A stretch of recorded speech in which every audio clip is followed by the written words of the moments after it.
Hello friends, అందరూ ఎలా ఉన్నారు? నేను మీ దేవతా బ్లాగ్స్ని.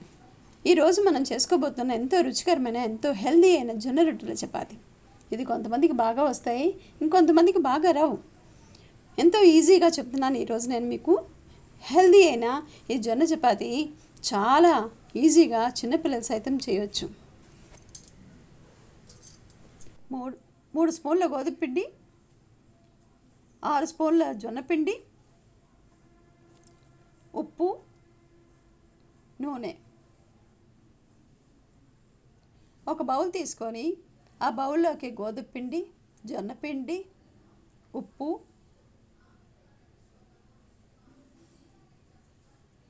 వేసుకొని కలపాలి.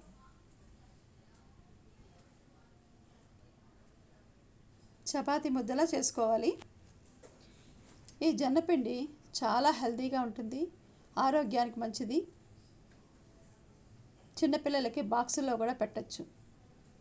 10 నిమిషాలు ఉండ చేసి పక్కన పెట్టుకోవాలి.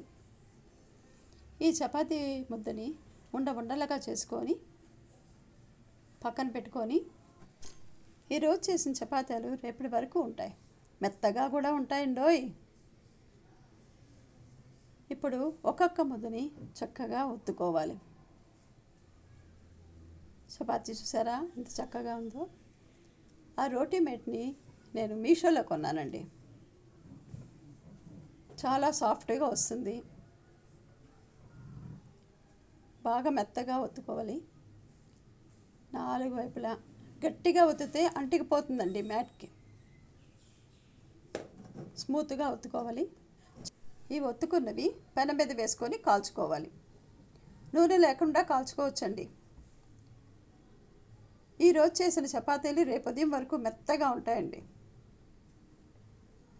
జొన్నలు చాలా మంచిదండి ఒంటికి.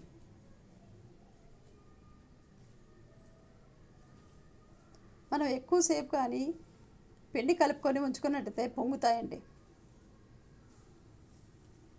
ఈ విధంగా మెత్తగా చేసుకుంటూ చక్కగా ఒత్తుతూ వెళితే చపాతీలు లోపల కూడా కాలుతాయి, చాలా బాగుంటాయి. మంచి రుచికరమైన జొన్న చపాతీని ఇలా కాల్చుకుందాం.